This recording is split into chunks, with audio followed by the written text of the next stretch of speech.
Vamos a ir a conversar en torno a otro tema político y eso es justamente otro tema que también está en debate y que tiene relación con la ley antiterrorista que se ha conversado en este último tiempo, todo esto a propósito de lo que ocurrió en Los Álamos. Y para aquello vamos a tomar contacto con Andrés Cruz, quien ya está aquí en nuestro estudio, abogado, docente del Departamento de Derecho Procesal de la Universidad de Concepción.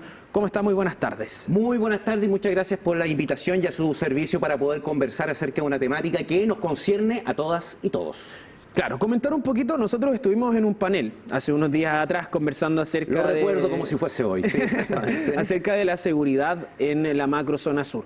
Tocamos un poquito el tema de la ley antiterrorista, en aquel momento todavía no se proponían los cambios. ¿Qué es lo que ocurre? ¿Cuál es el panorama actual? Bueno, esto hay que tomar en cuenta que es un debate que se viene arrastrando hace harto tiempo, tomando en cuenta que los cuestionamientos de la ley 18.314, que es la ley antiterrorista actualmente vigente en nuestro país, resulta bastante cuestionable tomando en consideración el origen y objetivos que tenía. En un principio se incluía dentro de la persecución contenida en la ley ciertos aspectos ideológicos de quienes sustentaban determinadas tendencias políticas y podían caer dentro del marco. Esto con posterioridad fue cambiando, de hecho actualmente la ley antiterrorista tiene alrededor de 25 artículos más uno transitorio y ha sufrido más de 30 modificaciones.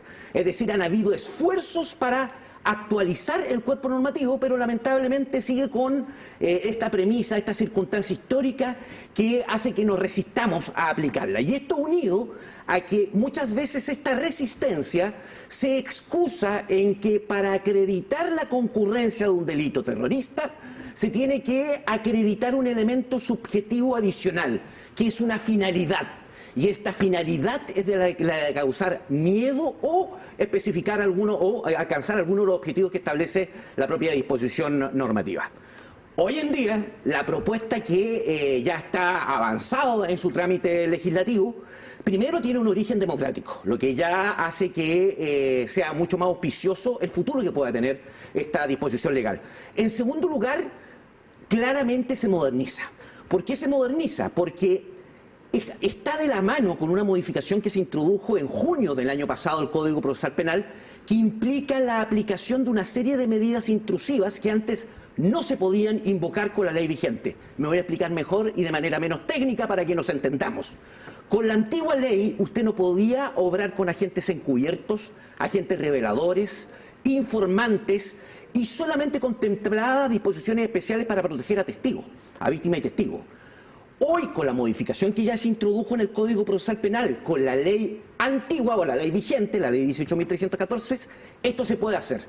Pero existe una precisión y una redacción mucho más ajustada en la propuesta que incorpora otros aspectos de carácter tecnológico que se pueden intervenir como consecuencia de la investigación de un delito de este carácter y además incorpora otro aspecto que es importante, la delación compensada. Es decir, como dicen por ahí, el reino de los cielos, ¿a quién pertenece? A los arrepentidos. Y los arrepentidos generalmente sirven para poder esclarecer estos hechos ante la ausencia de prueba directa. Es muy difícil obtener testimonio de personas que hayan presenciado estos acontecimientos que generalmente se producen en la clandestinidad o que por el miedo que le ocasiona a las personas generalmente se resisten a colaborar. Hoy, a través de este mecanismo de la delación compensada, que inclusive puede llegar a conducir de que no se castigue al sujeto que pertenece a un grupo de terroristas, se pueda finalmente perseguir con mucha más eficacia estos delitos. Y otro aspecto que quizás sea importante tomar en cuenta, se incorpora la figura de la agrupación de delincuentes, es decir, no solamente se puede cometer el hecho punible a través de una asociación criminal, un grupo organizado en el que exista jerarquía, división de funciones, permanencia, sino que también un grupo que no esté necesariamente organizado de manera permanente puede también ser imputado por la comisión de hechos punibles de este carácter. ¿Qué ocurre con la definición de terrorista o de acto terrorista en este caso? La verdad es que la definición de acto terrorista confluye en aspectos objetivos que está dado por la naturaleza del hecho que finalmente se utiliza para perpetrar el delito. Y además de eso, se especifica un catálogo de delitos que puedan ser atribuibles o que puedan ser perpetrados por parte de terroristas. Y no solamente respecto a una agrupación y organización, porque se contempla además de manera específica en la antigua ley.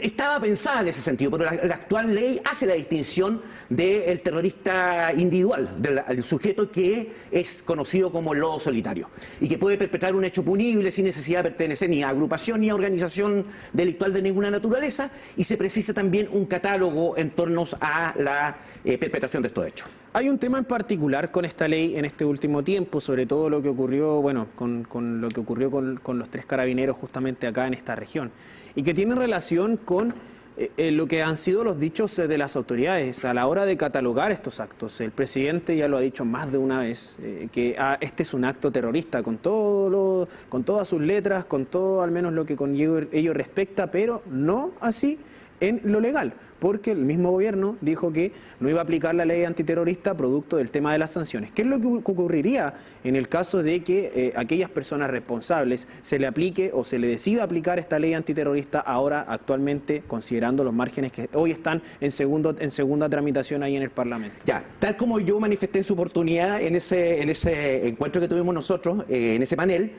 lo que diga el gobierno o no diga el gobierno en esta materia es absolutamente irrelevante. Lo siento, es así. Esto finalmente depende de la decisión del Ministerio Público, el establecer cuál es la normativa que va a aplicar en el caso en concreto. El gobierno no aplica nada. Lo que hace el gobierno, como cualquier persona, es querellarse. Y de hecho, no solamente el gobierno podría querellarse en este caso en concreto, puede ser que un particular que habite en la provincia estime que podría configurarse un delito terrorista y requerir que se investiguen los hechos conforme a esta normativa. Pero esto va a depender finalmente del Ministerio Público. Lo de la querella o que apliquen o no apliquen determinados cuerpos normativos es simplemente una decisión de carácter político totalmente irrelevante hasta este momento. Todos dependemos de la labor investigativa que hay que distinguir del juzgamiento. Una cosa es la investigación, que es lo que estamos ahora, con lo que vaya a ocurrir con posterioridad cuando lleguemos a la identidad. No lleguemos. Lleguen a la identificación del Ministerio Público a través del trabajo serio que está realizando, a la identificación de los sujetos y se persiga la aplicación de una normativa para establecer la pena en el caso en concreto. Si hay un cambio de normativa actualmente, no ocurriría nada. ¿Por qué no ocurriría nada? Porque en materia penal las leyes tienen efecto solo hacia el futuro, no se pueden aplicar de manera retroactiva, salvo que beneficien al delincuente, y en este caso obviamente las nuevas disposiciones legales difícilmente van a beneficiar a los individuos que cometieron un hecho punible de estas características. Y para cerrar, antes de que me echen y me callen, antes de que me echen y que me callen, hay un principio dentro del contexto del Estado de Derecho en el que nos desenvolvemos todas y todos, y también las autoridades de los gobiernos pasados y de los gobiernos futuros. Esperemos que se mantenga la idea del Estado de Derecho y en una democracia, que es que yo no invoco o pido que se apliquen las leyes que a mí me gusten, sino que son las que tienen que aplicarse respecto de las circunstancias en concreto que concurren. A mí una ley puede no gustarme. A mí, de frustrado, la Constitución no me gusta, pero indudablemente si yo me desenvuelvo dentro de esta comunidad, dentro de este Estado, tengo que respetar la Constitución. Y si hay una normativa que resulta aplicable para el caso en concreto, no es que a mí me guste o no me guste, sino que por una circunstancia de yo ser autoridad o ser un ciudadano o ciudadana, tengo que acatarla, respetarla y pedir que se aplique.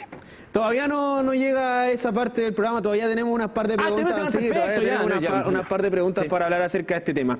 ¿Qué es lo que ocurre, bueno, con la labor del Ministerio Público, de la Fiscalía? Hoy en día tenemos la Brigada ECO, que está presente acá en la región del Biobío, que justamente también está actuando en este tema de lo que ocurrió en Los Álamos, que justamente busca ir en los casos de crimen organizado, homicidios y delitos violentos. Con esta ley antiterrorista y el marco que se busca también ir avanzando, porque la creación de la Brigada ECO ya marcó un hito en específico, sobre todo en este tema. Acá en la región del Biobío hace unos años, un año atrás y meses aproximadamente, un par de años atrás, también se realizó un seminario en torno al crimen organizado, donde participaron autoridades, participaron también las policías. ¿Cómo se está trasladando también la forma en cómo se está manifestando el delito acá en Chile y se está empezando a transitar justamente a darle prioridad también a la investigación de hechos como este? Bueno, yo creo que la decisión del Ministerio Público en incorporar fiscales especializados es muy atinada. Y no solamente atinada, sino que también tiene que ir de la mano con un perfeccionamiento y capacitación especial de las policías. Aquí no se trata de desmerecer el trabajo policial, pero nuestras policías están preparadas para enfrentar una criminalidad distinta de la que estamos viviendo hoy. Y no es tampoco responsabilidad de las policías, porque finalmente la criminalidad va evolucionando, como todo. Y al ver contextos de vacío, falta de preparación, indudablemente que lo que hacen es finalmente aprovecharse de la falta de tecnología, de la falta de preparación, de la competencia que hay entre carabineros e investigación en lugar de colaborar con la información que poseen, lo que hace que las deficiencias en inteligencia sean notables. Aquí no solamente tenemos un defecto en cómo está operando la ley que crea la Agencia Nacional de Inteligencia, sino que además cómo está operando el procesamiento de información respecto de la Policía de Investigaciones, de Carabineros de Chile, de Gendarmería, de la Policía Marítima, de la Directemar y también del Ejército, que posee información que pudiese servir para esclarecer hechos de estas características. Recordemos que ha llegado a tal la necesidad que en el norte de Chile, en virtud de un decreto con fuerza de ley, el Ejército está obrando y realizando labores de policía fronteriza, realizando controles de identidad o eventualmente detenciones para el caso de constatar delitos flagrantes. Estamos transitando hacia esa vereda y por lo tanto al ir transitando requerimos de un proceso de transición y de preparación que es indispensable también elaborar en conjunto con un cuerpo normativo, un ordenamiento jurídico que esté a la par con esta circunstancia. Si hemos tenido que lamentar el deceso de 3 carabineros, pero no solamente 3 carabineros, recordemos que han muerto más carabineros en la zona, más seres humanos, funcionarios de la Policía de Investigaciones, ha sido que estamos un paso atrás frente a la evolución de la criminalidad y eso es un desafío importante que hay que abordar. Bueno, ahora sí, muchísimas gracias por estar con nosotros, por comentar un poquito lo que es el panorama también desde las diferentes perspectivas y ahí obviamente lo que le ha tocado también partícipe desde el Ministerio Público, desde obviamente lo que significa el análisis de las leyes, de lo que ocurre en el ambiente político también, pero las proyecciones, lo que está ocurriendo ahora, ahí también ese es el foco y también obviamente lo que buscamos conversar. Sí, exactamente, y un aporte. Hay que recordar que la Universidad de Concepción se está esforzando también desde el punto de vista académico en colaborar con este tipo de perfeccionamiento, tanto a nivel de policías como a nivel de distintos abogados o profesionales de distintas áreas, porque esto es multidisciplinario, no solamente de abogados, no es de penalistas solamente, sino que es de todas y todos que pueden incorporar algún tipo de acervo para ir formando un nuevo ordenamiento jurídico. Así que ojalá que tengamos novedades la próxima vez que conversemos en torno a un observatorio de política criminal y seguridad en nuestra Universidad de Concepción. Ahí tenemos un detallito para que lo esté siguiendo, para obviamente conocer acerca también de cómo está ocurriendo este tema que en los últimos meses, en los últimos años, prácticamente los últimos 2 años, ha comenzado cada vez a manifestarse con más fuerza. Así que bueno, vamos a estar ahí pendientes entonces a aquello. Muchísimas gracias por estar con nosotros. Y ahora vamos a tomar contacto con Edgardo Vargas.